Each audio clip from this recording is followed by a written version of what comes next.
Here's a little tutorial on Google's new feature called Help Me Write. Once you're in your email account, select Compose. You get ready to start writing. You go down to where you see that thing that looks like a pencil with a plus sign. Select it and then just put in what you want this email to be about.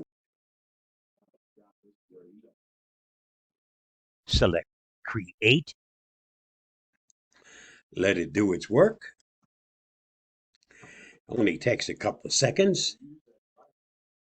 Let's make this bigger.